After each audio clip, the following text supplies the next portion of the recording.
People will say, well, I don't know how I have melasma because I never go out in the sun. I'm sitting in this dark room in front of my computer. And I'm like, yeah, that's why you have melasma. The sun is responsible for 80% of our age. Here's a picture of this person who drove a truck for a living. It looks like a grandfather and his grandson almost. Wow. It's dramatic. Today, we have Dr. Noreen Galaria.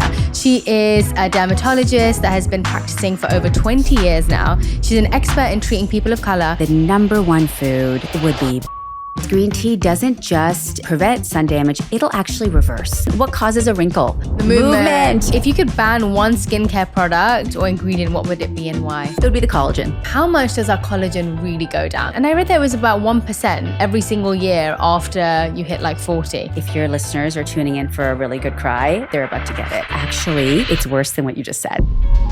I'm Radhi Devlukia, and on my podcast, A Really Good Cry, we embrace the real, the messy, and the beautiful, providing a space for raw, unfiltered conversations that celebrate vulnerability and allow you to tune in to learn, connect, and find comfort together. Hey everyone, welcome back to this week's episode of A Really Good Cry. Today, we have Dr. Noreen Galaria. She is a dermatologist that has been practicing for over 20 years now. She's an expert in treating people of color, and her Inner Glow supplements, which is internal sunscreen, just won an award for excellence in healthcare. And I have to add that she has transformed my skin. I've done treatments with her, and she has been treating my skin for melasma for how many years now? A couple, maybe three. For a couple of years. Maybe? Yeah. She's helped my mum with hers, and it's pretty much gone now. So she is such an expert, and I'm so excited to have her here because I get so many questions about skincare, and I feel like you're the perfect person to answer it. So thank you so much for being here. Thank you so much. Thank you for having me.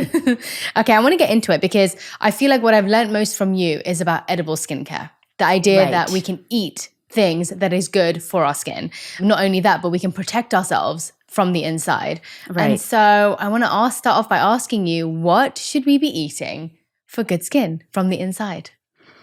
So, I mean, I really believe in the concept of food as medicine, right? But a lot of people are like, and so I guess the first thing I should say is if you could just eat a diet that was so varied in colorful fruits and vegetables, you're probably going to hit all of the major things.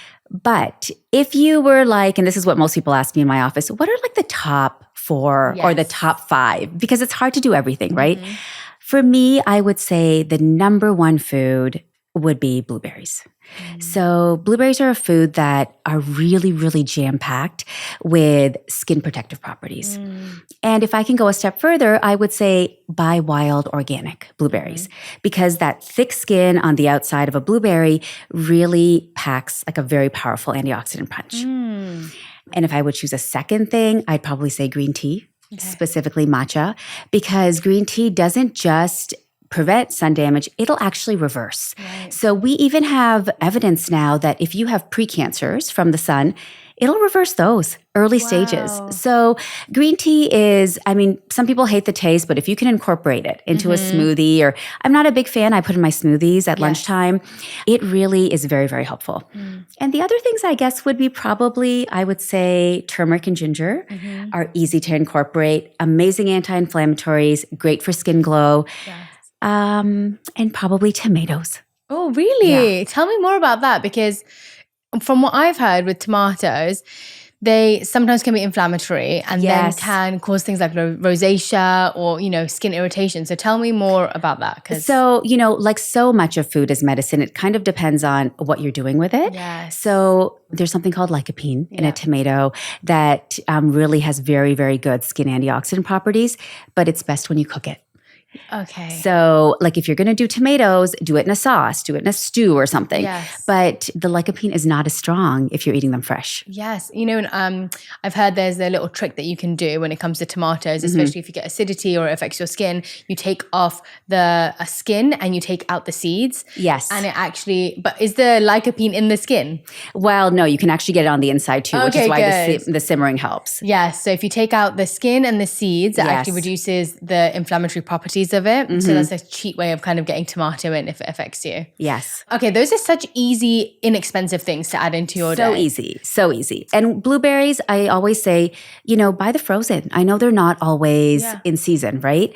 But that is something like I keep wild organic blueberries in my freezer at all times. Yes. And so, a lot of these things are very accessible. Since you told me that, my morning smoothie is usually my vanilla protein powder, a teaspoon of matcha, and blueberries, frozen blueberries. And it's so great. And I do something similar, but I add a kind of a knob of ginger into mine too. Okay. If you can tolerate the kick, yes, you just get that extra punch. That's so good. And what you said about frozen blueberries, my dad actually used to have farms, and they used to... He told me that when you actually freeze fruits and vegetables from the moment they're picked, actually they're often better in nutrient value 100%. than the fruits and veggies that we have, especially if they're out of season. So if these blueberries have been grown and picked and then frozen, the nutrient value are far better when they're in season and fresh from the farm than the stuff that we sometimes get. I mean, because what you're getting at the grocery store sometimes has, boarded a truck and then boarded a plane. And I mean, by the time you get it, it was picked like weeks ago, And so, if you can get something that's frozen, it almost is farm to table, it really is much fresher. You know what, when you were saying that, it made me think of when I get on a plane and how I feel when I get off one. And I'm like, that's how my blueberries must feel. That's how they feel. When they get to me. Okay, so we talked about the good things, but tell me, what are the things that are unexpected that people probably don't realize they're eating that are actually terrible for their skin? Like, how are people damaging their skin through what they eat? So, I mean, I don't know how unexpected, but processed foods, right? I mean, they're terrible, especially in this country. Like, you're from the UK. I always say Europe doesn't allow in its yoga mat what we in America allow in our food. Like the colors, the additives, the preservatives. And so, this whole talk, and really whenever someone asks me to talk, what we're talking about is anti-aging by preserving our collagen and preserving our elastin, right? And if you are eating a processed diet, especially if it's high in sugar, we know sugar breaks down your collagen and elastin. Wow. It's a process called glycation, and that is probably the biggest culprit in diet that is often hidden because it's hidden in processed foods. I mean, I love sugar. And so it's so hard. I try the sugar-free. I know you recently did a sugar detox. It's hard. And then I go back. But if you can cut at least added sugar and just get your sugar from fruits and things, it does have a huge impact on your skin. It does. Is there anything else that you've noticed has, for people who already have skin issues, that when they're eating, they're noticing flare-ups or, issues in their skin when they're eating? So it's person dependent. Yes. So I will say, I don't want to give a blanket statement, but for some people, dairy makes a big difference, right? And so dairy causes a lot of inflammation in people's skin. And especially, for example, if you're drinking milk, skim milk. So if you are I love milk, but I don't know if it's maybe causing acne, if you cut it out for a few weeks and you think it is, some people can't do skim, but they can get away with whole. Oh. And I think it's because the fat in the milk maybe binds up the hormones. Yes. But I do think that, high sugar dairy can be problematic for a lot of people. And I feel like, obviously you've helped me treat my melasma. My mum has melasma. It's something that I notice is more prominent in skin of color. Yes. Is that true? 100%. Yeah. So anybody can get melasma regardless of your skin tone, but the more pigment rich you are, the more the pigment will be affected by your hormones and sun exposure. And are there different foods for people with melasma, or would you recommend the same? No, I mean, I think I would recommend those things. Yes. If you have melasma, I'm going to say it's really good to balance your hormones, right? So if you're perimenopausal, maybe a little bit of soy. If you're not perimenopausal, I think green tea is still important, but what I think is really helpful is flaxseed is really great because it's hormone balancing. And then spearmint tea. actually, for people with melasma, spearmint tea is really, really great at balancing your hormones. Oh, wow. Okay, I'm going to change from peppermint to spearmint now. Yeah, change to spearmint. I think you'll like it. And it's a lot. Like when you're using food as medicine, it's not one tea bag a day, right? Because like that's just not the way food works. Like if you are trying to treat something with a food, you're going to need a little bit more. So like when I've had hormonal stuff in the past, like maybe after pregnancies and things, I will take 3 organic spearmint tea bags, put them in my water bottle because you don't need to brew it. And then I'll just drink like that minty water through the day, right? Because what happens is it's there. It's not like an added thing for me to do. I was going to drink that water anyways. And so it is kind of about finding ways to just incorporate it. Yes. What do you think are the biggest mistakes you've seen people, especially brown people, do when it comes to their skin? Because there's so much information out there. There's so much information and it's really so simple in some ways. I know. I think the biggest mistake is brown people think that their skin is really hardy because it doesn't sunburn. It's so true. I am such a culprit of that. Oh my gosh. I'm like, I get the best. I get the best tan. Yeah. So the very thing that protects you from sunburn also will damage your skin. So if you look at somebody who's white skinned versus brown or black skinned, they may sunburn and they may wrinkle, and maybe that's not the way we're going to age, right? Because our pigment protects us. But guess what? That pigment, when it gets damaged, it will then age us in a different way. So we will get melasma and freckles and sallow, uneven skin tone that's not bright anymore. Or maybe we become patchy. So I think people with pigmented skin always feel like, my skin is not really that delicate. And that's kind of, I would say, the one thing that I would want people to take away is, you know, tread with caution, go slowly. Slow and steady is much better than kind of aggressive treatments because your pigment is made to respond to damage. So if you overdo anything, you're going to get brown. What are some of the best preventative mechanisms to, if people haven't got melasma, but they know that their mum does or it runs in the family, what are some of the best prevention tips that you have? So sunscreen, you know, ideally tinted sunscreen. If people take 1 point away from this, I will say that, you know, the sun is responsible for 80% of our aging. Wow. So if you do nothing else, don't do anything, just put your sunscreen on, you're going to age 80% better than you would have. And what kind of sunscreen? What's so the best ideally, option? I like things that are mineral and I like tinted. So I think that tinted is nice because now we're all in front of computers and phones, and the tint protects our pigment cells from blue light, which can also cause melasma. That was something that shocked me the most. Wait, I need you to say that again because I don't think people really understand what you're saying. That blows everybody's mind when they come in because people will say, well, I don't know how I have melasma because I never go out in the sun. I'm sitting in this dark room in front of my computer for 15 hours a day. And I'm like, yeah, that's why you have melasma. So the blue light from computer screens, from cell phones can damage your pigment cells, especially if you're prone to melasma. And you know, I feel like whenever I think about the sun, everyone's like, why do we make the sun seem like it's such a bad thing? But I feel like it's not really the sun. It's all the pollution that the sun comes through. That ends up affecting because it's not really the sun, is it? Well, it's the intensity of the UV rays. I think now there is, we're always worried about how much heat there is on the planet and how much UV. But also, yes, there's much more pollution. We all carry much more stress. And so all of that is also free radical damage. We were together yesterday and I was like, but my grandma never had to do any of this. Yes. Like all the treatments, all the products, and she looks so beautiful. She's 91. So beautiful, and she looks amazing. I was like, what's changed? Like, why do we now have to do so much to maintain ourselves? Do you think we do? Or do you think that a lot of this is just overcomplicated? I think it's both. Yeah. Right? So I will say that, you know, since let's say about 2020, every year has been hotter than the previous year.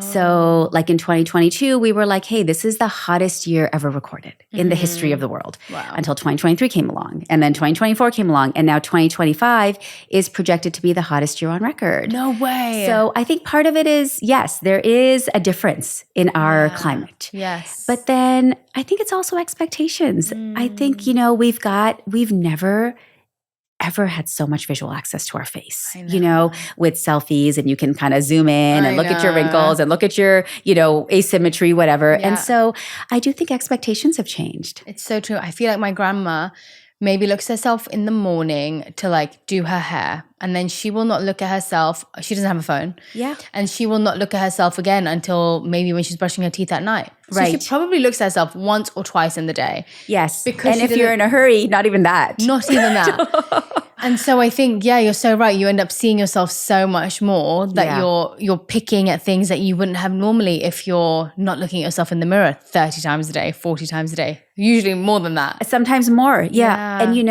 I see it in my office where even girls who are 8 and 9 years old are coming in and asking for an anti-aging skincare routine. What? And I think it's just, when you go on social media and you're that young, gosh, you need to do nothing. I'm not even sure you need to wash your face. Yes. When you're 8 or 9, you're just gifted with beautiful skin. Yes. But I think that they are watching 20 and 30-year-olds and they get nervous. Mm-hmm. Tell me about anti-aging products, because you just mentioned that. And what are some of the ingredients that you're like, this is absolutely not you do not need this? And what are some of the ingredients that you think people should be looking for? Okay. Give me your top 3 fads in anti-aging skincare. Fads? Yeah. Okay. So collagen cream, number one. So collagen is a really big molecule and it just can't get absorbed into the skin.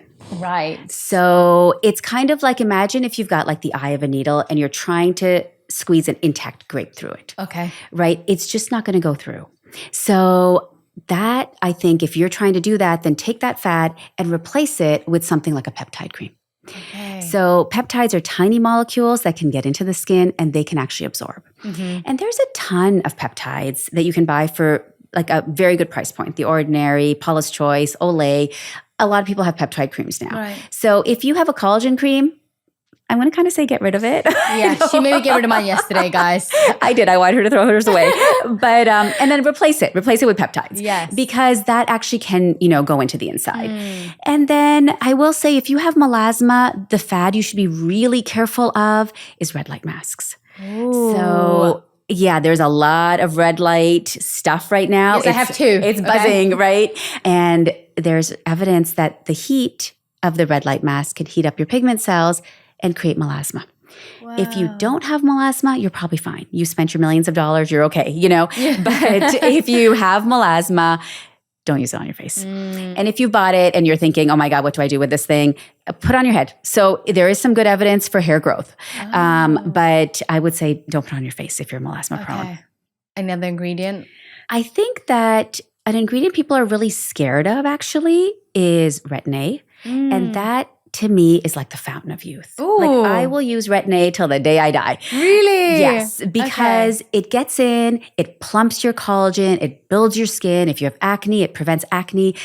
And what happens is when people put it on, you initially get dry and irritated because it is getting rid of those top layers. Right. And so people are like, oh, this is thinning my skin. This is maybe making my skin weaker. It's not. It's strengthening from below, but it will get rid of those top layers. And you have to go slowly. But I think that is something people do not give, kind of its due respect to. Is it something people can just use every single day? They just have to use different strengths depending on their skin? Yes. So I always say build up, start with over the counter, and then slowly prime your skin to move up in strength. So even when people come in, especially people who are my age, right? Yeah. If you're a little older, you're going to have less oil on your skin. And so I start them over the counter and then I slowly progress up to like a prescription product. One thing that I remember you told me about my melasma that shocked me was I was doing a lot of hot yoga. Yes. And hot Pilates. And you were like, okay, if you are going to do it, you need to cool your skin down after. Yes. So is that linked to heat? It is. So if you think of your pigment cell as the goal of it being that it's meant to protect you. If you get too much sun, your pigment will darken for protection. If you get too much heat, your pigment will darken for protection. If you get too much steam, if you get too much red light. And so it's doing its job, right? It's like, poor thing. It's like, we're like, why are we darkening? It's because that is how it protects you. And so if you do hot yoga or you're steaming or in a sauna, cool yourself down. after you're done, just so that pigment cell can, get a little relief. Yeah, and you recommended this really great just hydration spray, like a cooling spray that worked really well. So I haven't been doing hot yoga as much now, but when I do, I definitely use that spray. Right. There are so many treatments where you can go to people to get things done, whether it's like facials or microneedling or, all of the things. There are so many treatments, the vampire facial. What are some of the ones specifically for people of color that they should either be avoiding, or are there some treatments that you really recommend that people should get done to help protect and maintain their skin? So I think, when you're talking about pigment-rich skin, we can do most everything, but you just have to tone down the intensity of it.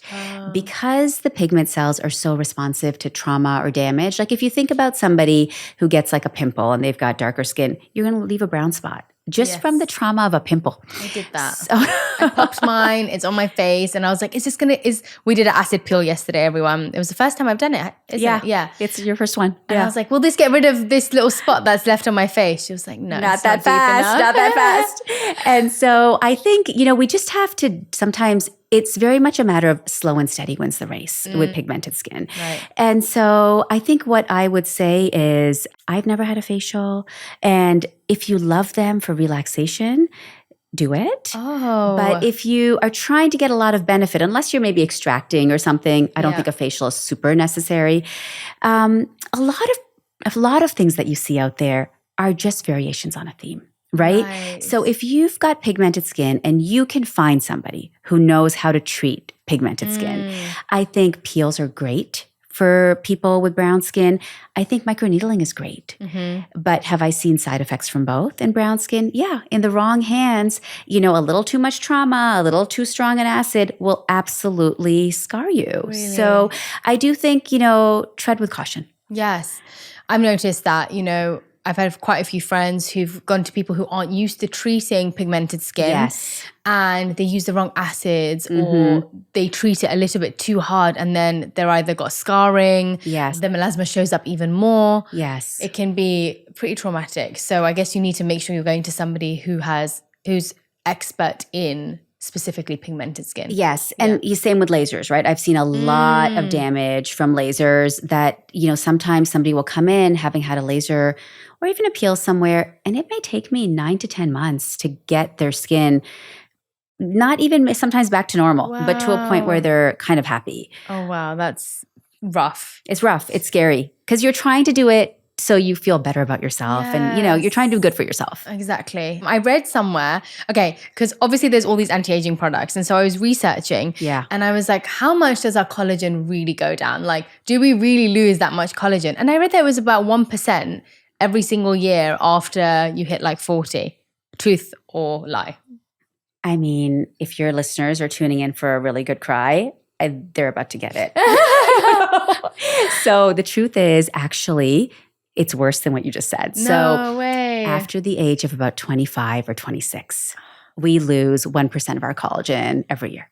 Wow. And so it's kind of like a movie, right? Where we push play. So from 25 or 26 until, the end of our lives, we're kind of going to lose 1%-ish a year. And if your diet is poor and you smoke and you get a ton of sun, well, guess what? It's going to go faster. Right. And everything that we do in dermatology is meant to kind of temporarily push pause, right? On that collagen loss. And if we're lucky, maybe even push rewind. But, that journey is part of aging. And it's part of the beauty of also having life experiences. And so I always say, I think when people really run into problems is when they're really trying to get back to 25. Exactly. We don't get there. You know, like I can make you look great for your age or maybe even a little younger than your age, but I'm not going to get you back. Like I will never look 25. I'll look crazy if I do too much, but I won't ever look 25, It's so true.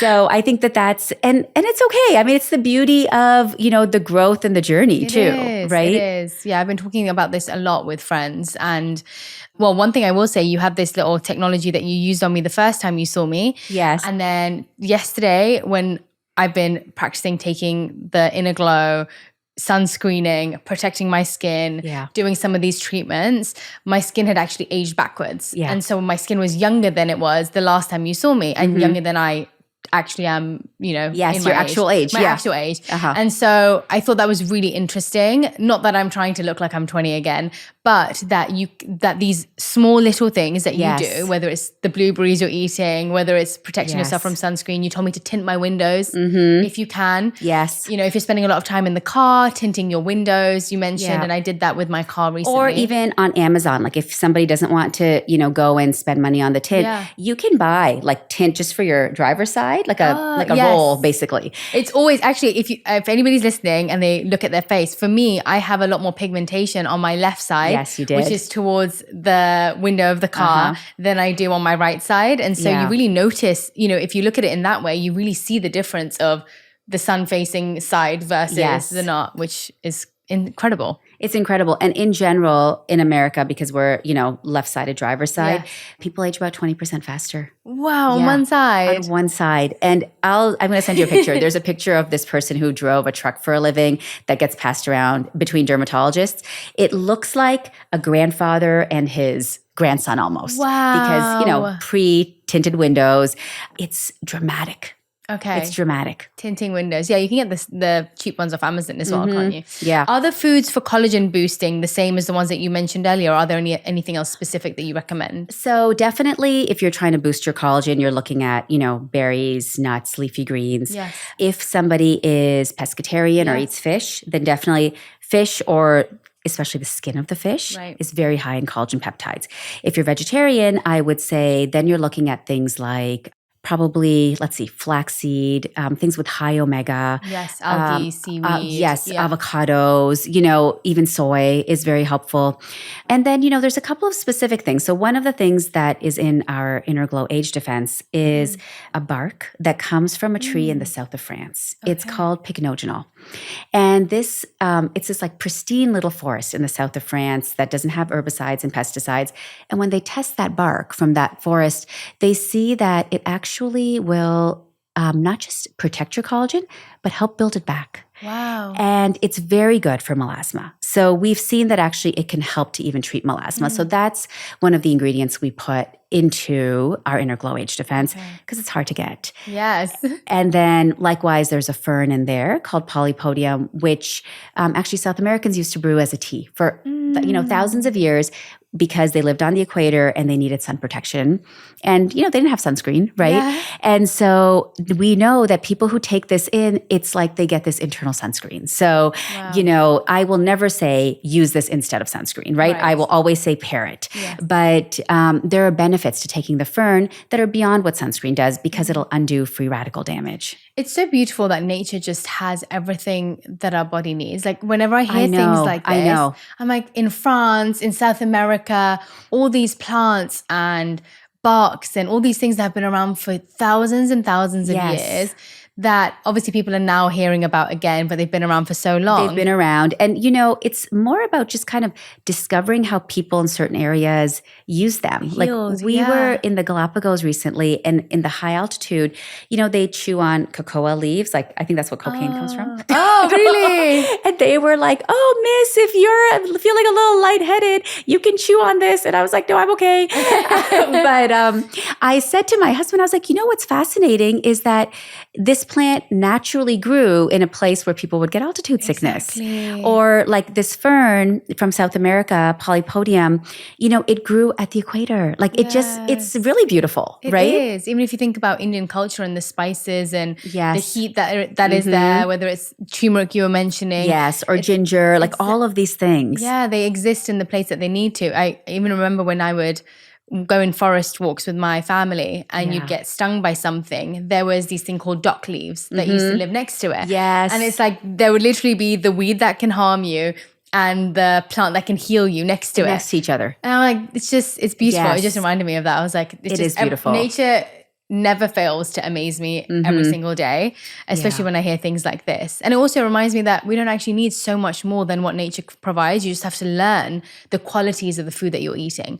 Like who knew that? Yes, we knew that blueberries had antioxidants. Right. But if you take time to learn about each ingredient that you're eating, you'll notice what defense it's creating for you in your body, what it's healing in your body. Yes. And I think that's a really good point, because the things I recommend to one patient based on what they need to heal, right, is different from somebody else. So, for example, if somebody comes in and they have trouble managing their sugar, well, I'm going to recommend a lot of cinnamon, because we know that cinnamon is really good for blood sugar control.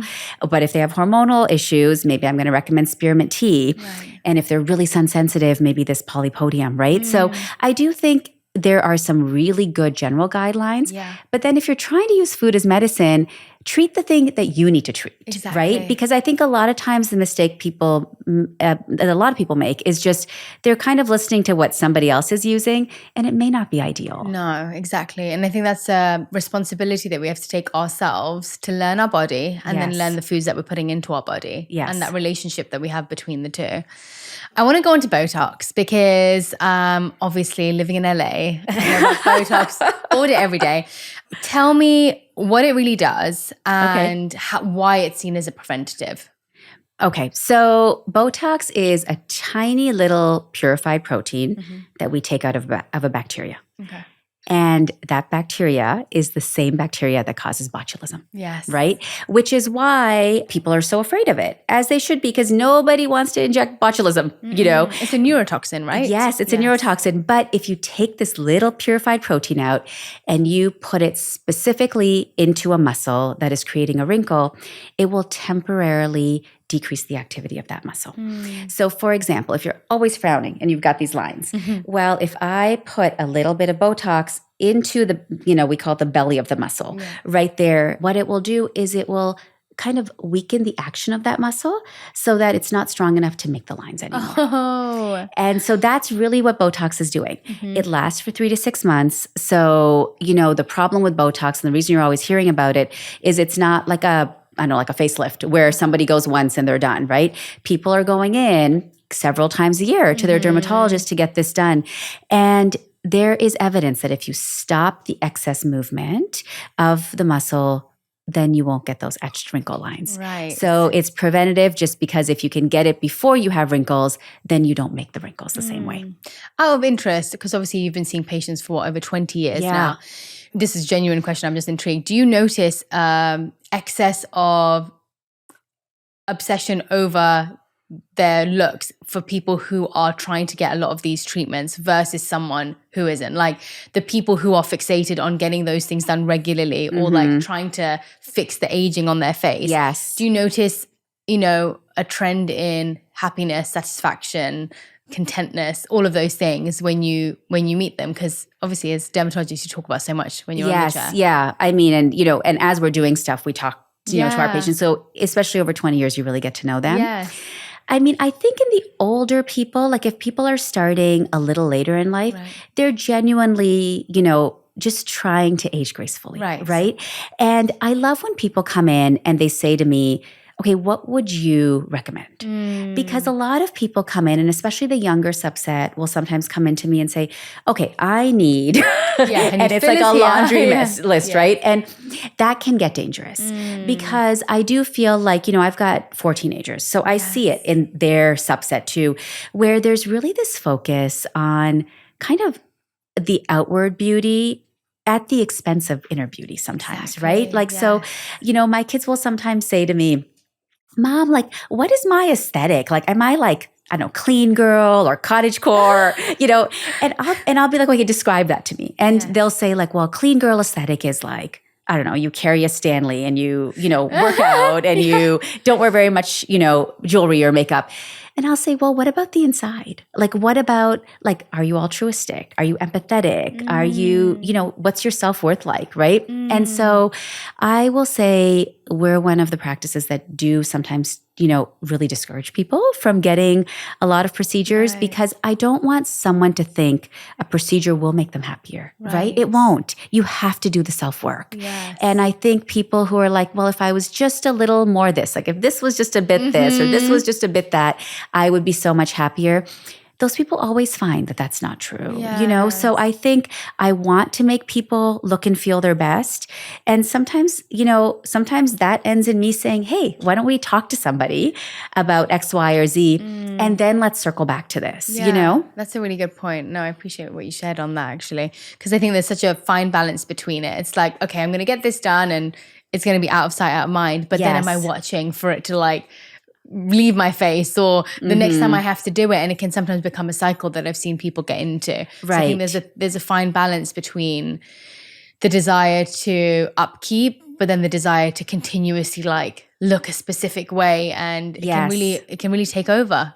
And find somebody also, I will say to your listeners, who will say no to you. Yes, exactly. Because you don't want somebody who's like, okay, yeah, because you want a bit of filler here and here, I'll do it. No problem, because that, really trust the expertise of the person doing it. Sometimes people will come in and they'll say, well, I really don't like this line. And I'll say, okay, well, I'm not going to fill that, because actually what you really need is you need some filler up here because your face is falling or it's sagging, And so I will say find somebody who you trust enough to trust the process, right? Agree. I had a question about hair removal, because obviously there's laser hair removal, dermaplaning, all those things. What are the best ways for people to remove hair without damaging their skin? So I think if you're looking at temporary hair removal, right? Then I think waxing, threading, dermaplaning are okay, again, in the right hands. Right? If you're prone to melasma, well, wax that's too hot can create melasma. And also I've seen people come in because they have these superficial burns because the wax goes on, and when it comes off, like you're burned, and dermaplaning can remove kind of a protective layer. So if you're going in the sun, you can get more melasma, but they're all in the right hands, great temporary methods, even like bleach, like, the kind of, it's a cream bleach that people use for their upper lip. Laser is more permanent hair reduction. We don't say hair removal because if your hormones change, you get pregnant, you get on birth control, well, that can stimulate more hair growth, right? But if you're going to do it, there's tons of different types of lasers, but there's kind of two main crystals or two main types of light we use. And the one I use on white skin, I never use on brown skin.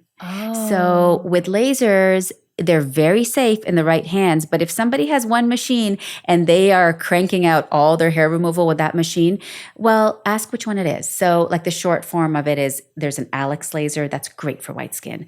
There's an Antiaging laser, that's the name of the crystal, that's great for brown skin. And so like I would say if people are listening, they come under a lot of brand names, like tissue could be Kleenex or Puffs or Scotties, right? But you're looking for probably an Antiaging laser, and make sure the person that you go to knows how to treat brown skin and can treat you with that basic crystal. That's so useful to know. Yeah. I feel like, that's something I think many people probably wouldn't know to ask when they're walking into getting hair removal. I don't think that people do. They'll just kind of go in and, like we have, for example, multiple machines with both, right? Because we're treating many skin types. And, a place that does a lot will have both, but you just want to make sure they know which one to choose for you. Okay, tell me about your skincare routine, because you are such like the epitome of the example of what anyone would want their skin to look like. So you need to tell everyone what is the ideal skincare routine in terms of layering skincare and also the products you need, because there are too many out there and people don't know what they're doing with them. All the niacinamide and there's all the things. There's so many products. So yes, I will tell you what I do, and I will start by saying I'm not a big believer in spending a ton of money on things like your moisturizers, your sunscreens, your cleansers. A cleanser is on your face for like 10 seconds. So you're literally like, if you buy like $100 cleanser, you're literally washing that money down the drain, right? So do you think the ingredients differ though a lot between the cheaper ones and the more expensive ones? So for active ingredients, yes. And so if you're doing a moisturizer, a cleanser, a sunscreen, buy the drugstore variety. The place to put your money is into your active ingredients. Could you explain to people what active ingredients mean? Yeah, absolutely. So like, for example, for me, I wash my face with Dove soap. I've done Dove soap for like, I don't know, since I was probably in my teens, and it worked. I just never left it. But any drugstore cleanser like a Cetaphil or, whatever, and they make different ones, right? For oily skin or for dry skin. So I wash my skin with Dove. I put a vitamin C serum on my face every morning. And to answer kind of the second part of your question, when you're layering things, you want to go from thinnest to thickest. Okay. So vitamin C serums tend to be thinner. They absorb first. So I put my vitamin C serum on and then I do a sunscreen on top. If I'm doing that morning routine, I will not spend money on my cleanser and I won't spend money on my sunscreen. It won't be expensive. But my vitamin C, I'm going to get a really good quality one. Okay. So I use the one that we have in our office. And I rotate summer and winter depending on the thickness. But, I'm going to look for something that is a really high potency vitamin C. And the process that you have to go through to really stabilize and extract vitamin C, it's expensive. And so, your active ingredient, your vitamin C, for it to be really potent, start with over the counter, especially if you're in your 20s or your 30s. But when you get to 50, that's when you're probably going to splurge on your good quality vitamin C, right? And is there a percentage that people should be looking for? I like 20. I think over the counter, there's a lot of 15s that are really good. 20 is kind of, 20 plus is what you're getting often in, kind of higher end skincare. Okay, so you get your cleanser, your vitamin C. And my sunscreen. And then I take the Inner Glow Age Defense every day because I can't get all those antioxidants in, right? On a daily basis. Yes. And there's some, like we talked about, like the bark and stuff. I'm just not going to get that on a daily basis. So I know that gives me not just the antioxidants I need, but the building blocks to build good skin. And then the evening, I wash with Dove again. And then I put on a Retin-A and I put on Cetaphil body cream on my face. And so that's kind of my base routine. If it's at the end of summer and I notice a lot more freckles or I notice, pigmentation changes, because obviously pigment-rich skin at the end of summer, you're going to see it, then I will rotate in different things. So might I put in something like niacinamide or kojic acid or, other lighteners just to help? Yes. And I will then layer those in at night usually. Okay. But that's, my base routine that you'll always see me doing is this. And then, I'll tweak it. Yes. And that is how I treat my patients too. Like we kind of have a summer routine and we have a winter routine sometimes. And you've seen that yourself. Yeah. Wait, kojic acid is something that I recently bought. I bought the kojic acid soap. Tell me about it, because I feel like I'm seeing it go viral lately and I'm intrigued about why it's going so viral. So it's a lightener. It's, part of a lot of discoloration serums. You actually have it in some of your products already. Okay. I think that, everything has its moment on social it really media, does. right? And so in and of itself, is it amazing for your skin? No, it's part of the process. So might I put it into something, along with niacinamide and along with a couple of other things? Like there's a dermatologist who's recently made a very nice discoloration serum, Munib Shah, and it's called Remedy. It's a discoloration serum. And he incorporates a lot of different ingredients into it, which I like. So if you're using something like that, in the winter months to lighten discoloration, that's great. Okay. But I think it's part of the process. The story, not the full story. Hyaluronic acid. Do we need it in our products? Because I feel like lots of things are putting it in. So I think the reason hyaluronic acid had its moment is because it's a great moisturizer. Okay. But when we use filler is hyaluronic acid. So I didn't know that. So we can inject hyaluronic acid into people's skin. So the reason people try to put into skincare is the same reason people are trying to do collagen in skincare. Hyaluronic acid will absorb, it'll plump your skin, it'll make you look good. But at the end of the day, it's just a moisturizer. Oh, okay, fine, good. So do you need a hyaluronic acid plus, would you use a serum plus the moisturizer, plus another moisturizer, or would they kind of be the same thing? Sometimes the same thing. It depends on your skin. So if someone's really oily, for example, or doesn't need a lot of moisture, sometimes the hyaluronic acid alone is sufficient. If someone needs kind of layers of protection or layers of, prevention for dryness, I'll sometimes layer them. Oils. Oils on your skin. Do we love them or do we hate them? Depends. Okay, go ahead. So I think, again, this is like choose what's right for you, right? So if you're really dry, well, you're going to love like rosehip oil or marula oil because it's really moisturizing. Yes. But if you're oily, guess what? That's going to break you out. So then maybe you're going to choose like squalene or jojoba. So yeah, oils are great. Okay, good. They're a moisturizer. Like hundreds of other moisturizers we have, but again, pick the right one. Yes, I was using oils a lot. And then suddenly when my skin started changing, I noticed my pores were getting a lot more clogged. Yes. And I was noticing breakouts in certain areas. And I was wondering why. And I was like, oh, maybe it's the thick layer of oil that I put on my skin at night to like deep fry myself before I go to sleep. So I reduced that, and the spots around my nose and stuff started going away. So it's so true. It's just like anything else. You really have to adapt as you see. Like you can't do the same thing for your whole life. You really have to change. Yeah, as we change, I think we have to change our skincare. And it's not one size fits all.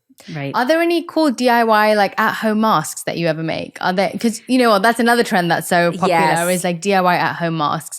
Any that you really love that you think people should be putting into their masks if they're making them at home?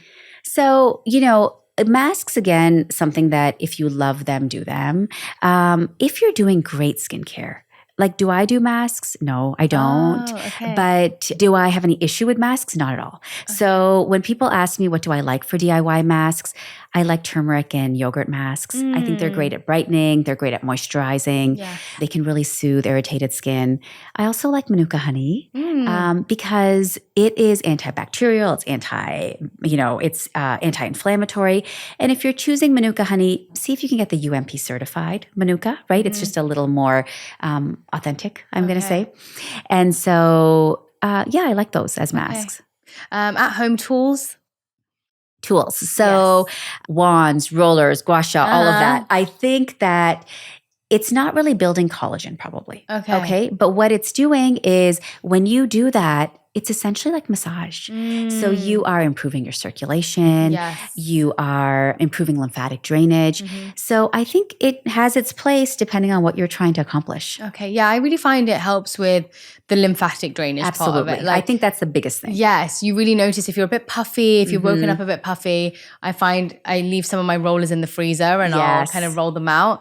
And it does brighten and just give you a bit of a tighter feeling in the morning for sure. Yeah. And I think if somebody wants kind of another DIY tip, a really great tip is you freeze green tea into little ice cubes.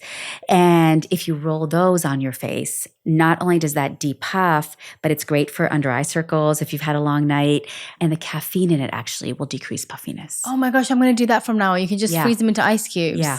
Maybe even like little ice lolly. Or would you guys call it? An ice lolly would be amazing. Yeah. If you could do an ice lolly. Yeah. Okay, I'm definitely going to do that. Yeah, I'm going to try that. Green tea popsicles. Yeah, the popsicle. For your skin. Okay, I'm going to go into some questions that people have been asking because I basically put it out there to everyone. Okay. If they had any questions for you. If you had to pick one skincare product that every brown person should have, what should it be? Sunscreen. Tinted sunscreen. I knew it was going to be that. Okay, I get a point for that too. That's right. How to reduce dark circles around your eyes? That's hard, right? Yeah. So dark circles have so many causes. It can be genetic. It can be aging. Allergies are a big cause. And then just lifestyle, like smoking, stress, lack of sleep. If it's allergies, we can do wonders with things like allergy medicine. Right. Because you can get rid of kind of that blue-purple coloration.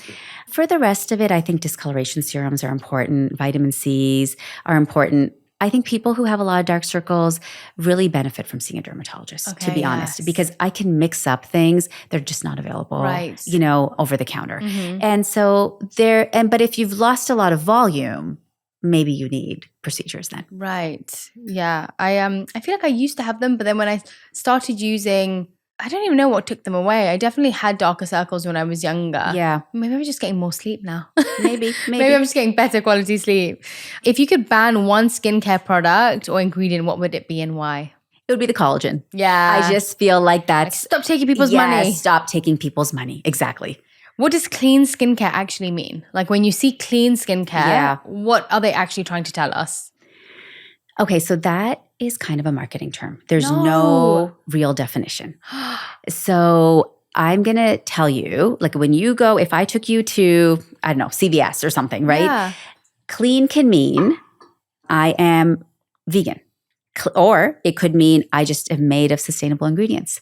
Or it can mean I don't have chemicals. Or it can mean none of it. It's whatever definition the maker wants to give it. No. So is there no regulation? There is zero regulation for clean. So do not pick up a product because it's clean, because somebody might be taking your money. Not always, right? Some people are really trying to tell you, hey, we've worked hard. We have sustainable, eco-friendly packaging. We are free of chemicals. We are vegan, cruelty-free, but there's no definition. There's a lot of stuff out there that is none of that, and they're labeling it as clean. Wow. I did not know that. There's no regulations for that. And so I will say, focus on ingredient transparency. Right? Take a look at the ingredients and see what's in it. And, and it is about being an informed consumer, because this is one thing I learned is, I'm using certain things because I was trained in this. But when I see my patients, I see that, a lot of people are really being preyed on. Yeah, definitely. And it's frustrating. In every industry. Yeah. But especially I feel the skincare industry, and especially women. Especially women, and especially young women. Like, women who are in their 20s are being made to feel like, boy, if you don't start A, B, and C now, like there's just no hope for you, All right, so clean is not clean, guys. That was a shock for me. I asked you this already. Is expensive skincare really better than drugstore ones? For active ingredients. For active ingredients. What's worse for your skin, fast food or alcohol? Okay, they're both bad, right? I will say fast food is much worse in the short term. So it's going to dehydrate your skin. You're going to be puffier. It can lead to inflammation, like all those high glycemic index foods, right? Salty you can get foods acne. The night before and you wake up. You know it the next day. Your skin will be telling you. It'll tell you. Yeah. But in the long run, alcohol is much worse. So alcohol will break down your collagen, much like sugar. So what'll happen is over the years, if you're, drinking, we not only know that speeds up your aging, but also there's some really good evidence now it causes a lot of cancer. So I would say if you were going to only try, moderation and everything, but alcohol's worse. If I was spending 30 days to clear my skin and get glowy skin, what should we eat? All the things that we've already spoken about. Yes. Right? And I will also say, people come in all the time, like, I'm getting married in 30 days. I've got prom in 30 days, whatever. Like, what do I do? And I'm like, oh God, can you give me 45? Okay. So I will say our entire skin replaces itself about every 45 days. The older you get, like maybe you're replacing at 45, maybe I'm replacing closer to 70. Because the older you get, the slower your skin renews itself. But if you have about 45 days and you do everything we've talked about, one thing we didn't talk about actually is you do strength training, because strength training is really good at building collagen. But you do all the antioxidants, you take the supplements, and then maybe we're renewing your skin from the top with certain products. You will absolutely see a difference. 30 days, no sugar. No sugar. Lots of blueberries, lots of green tea. Yes. Exercise, staying out of sleep. the sun, exercise, sleep, sunscreen. The stuff that's good for you on the inside, guess what? It's also good for you on the outside, right? So the skin is really, truly the window to the inside. And so whatever we're doing on the inside, I think it often shows first in our skin. Always. And so if I've had one full day of hydrating myself really well, I'll see you're it the glowy. next day. Yep. And if I have one day, even half a day where I haven't drunk enough water, I will see it on my skin straight away. Your skin tells you so fast whether things are working or not working. Yeah. What's the best anti-aging trick that isn't Botox? Retin-A. Retin-A. Yes. Okay. Truth or myth? Using banana peel on your face brightens and lightens dark spots. Okay. Truth-ish. Okay. So elaborate. So there's some antioxidants in it. There's potassium. There are certain things that may brighten your skin, but it's going to be really slow. So could you get much faster improvement with like a vitamin C serum? Yes. Okay. Flaxseed masks. Truth. They work. They've got lignans in them. They moisturize. They soothe irritated skin with the omega-3. Yeah. Okay, we like them. You already said it's a raw manuka honey mask. Yes. Drinking chlorophyll water can clear up acne. No. Not really. Okay, tell me why chlorophyll water is a thing. I think that it has some benefits for gut health. Yes. And okay, that's fair. so people feel like if you clear the gut, the gut-skin connection is real, right? And so I think that that's where that comes from. But I've seen a lot of people try it. And if they really have a lot of acne, we need to do other things. Yes. Sea moss. Also good. Yes. Yeah, I like sea moss. Me too. I've been taking it actually just like a tablespoon in the morning. Yeah. And I think it's a mixture between gut, vitamins, minerals. Like it's such a nutrient dense What do you think of the taste? I mean, it's horrible. Yeah. But I have one which has like berries and blueberries put into it. Okay. And you just take a tablespoon of it and I just gulp water afterwards. Okay. But it is so rich in vitamins, minerals, omegas. It's just like, it's got a lot going on. You can shrink your pores with certain skincare products. So pore size is genetic. So technically, no. But if I can give you certain things like AHAs, Retin A, I will clean out your pores and I will tone them so they look tighter. Okay, so you're born with your pore size, guys. Yeah. I'm sorry to say. But you can improve it. You can improve the look of it, right? Okay, good to know. Natural skincare products are always better for your skin than synthetic ones. What does that mean? Okay, that is also kind of like clean skincare, right? So again, focus on ingredient transparency.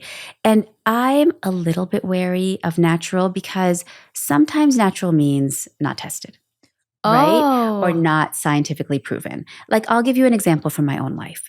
When my kids were young, we used to use a lot of lavender on the girls. For example, everyone was like, it's soothing. You give it, you put it on them in their bath, you put it on them in their creams.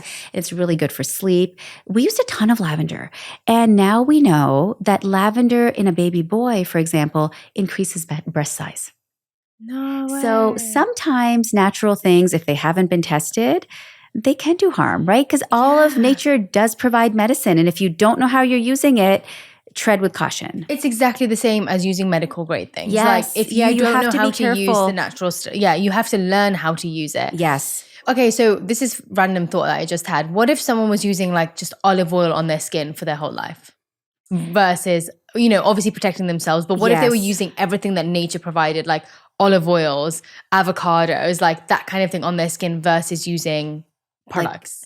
So I think that some of that will depend on, is there a problem to treat, right? Like if you have acne, that's not going to work for you, right? If you are really dry and you need the hydration, that might be a great routine. Right. And sometimes the benefit of a scientific ingredient is it's kind of like the banana peel versus vitamin C, right? How fast are you really going to get improvement and what improvement are you looking for? Great answer. Facial exercises can prevent sagging and wrinkles. Okay, that's kind of a myth, guys. Is it? Yes, because imagine what causes a wrinkle. The movement. So if you're like, I'm going to work out my, my 11s, well, they're going to be deep by the time you're done. Oh, okay, guys. So just sit there with zero expression. If you want to prevent, you're just going to have to sit there and do not laugh, do not cry. No, like just sit in darkness. Well, but like we were saying yesterday, isn't it beautiful to see, like, the laugh lines and the crow's feet? Like, no, it is. It is. I mean, you see people have lived a great life. It's so true. But that's so funny. Yeah, you see all these people doing these wild exercises online. So they're trying to tone their muscle and that might help, but we don't really need to build muscle in our face, right? We need to protect our skin from wrinkling. Yeah, we don't need bicep cheeks. What can someone with psoriasis do to heal their skin and gut? Is it a skin thing or more of a gut thing? It's psoriasis? both. It's both. Psoriasis is very much a full body thing. Diet-wise, I always say that there's certain things you can do. High vitamin D, makes a big difference. Cutting out alcohol makes a difference. Omegas and probiotics make a difference. But I will also say in dermatology, probably the fastest growing field is psoriasis treatment. Really? So if somebody has psoriasis, come in and see somebody. Yes. Because there's so much we can do. There's so much we can do now. How to get rid of blackheads? So do I mind extractions? I don't. Done carefully. If you're, like we were saying, if you squeeze, you might get a dark spot. But things like AHAs and Retin A actually help a lot. Great. Does icing the face actually reduce swelling? It can, yeah. Yeah, great. Help for rosacea. What is rosacea? Where does it come from? Rosacea is often genetic, but also comes from the sun. So rosacea, unlike melasma, rosacea is what more fair people get. And that's because their skin is so fair that their blood vessels below are getting sun damage. So you'll see the blood vessels will open up. These are people who are flushers and blushers. Yes. And the blood vessels can actually come to the top of the skin surface. Okay. And you can see them as lines sometimes. And so with rosacea, alcohol is a big no-no. And then there's certain things that will flare different people. So sometimes spicy food is bad for certain people, sometimes hot foods. But again, it's a sun-induced condition often, other than genetics. So protect your blood vessels the same way you protect your pigment cells. Great answer. Why do my pores some days look large, super enlarged, and some days I can't see them? I mean, that's probably lifestyle, okay? Lifestyle and maybe different mirrors. Yeah, different mirrors. Yeah, do you have your magnifier out? Oh, do you really need SPF 50 or is 30 enough? 30 is enough. So actually, we're trying to get, ingredient labeling to just say 30 plus. Right, okay. Because people will be like, oh my God, doc, I use like 150 SPF. And the difference is like this, So 30 plus. Another slight scam. Yeah. Dark knees. Someone wants to know how to get rid of their dark knees. Dark knees. So usually that's from like, rubbing or kneeling a lot. Yes. And sometimes there's just pigment. So actually there's a lot of like these acids. Great ones are things that are called acids for rough and bumpy skin. Like Gold Bond has one, Cetaphil has one, a lot of these drugstore varieties. And if you rub that onto your elbows or your knees, you'll notice it'll slightly, lighten the color. Well, there you have it, people. Most of your questions answered. And I feel like we got so much from this, like the detail that everyone really needs. Because I find with, one, you're so expert in this and you have intricate answers for everything. And I think that's what people really want. Like, it's hard, like you said, it's hard to say general advice for everyone. Whereas when you get into the intricacies, you really get to understand your body so much better. Yeah. Thank you. You're so welcome. Thank you so much. So fun. Thank you. This was so fun. And if you guys have any questions, you can find Dr. Noreen on Instagram.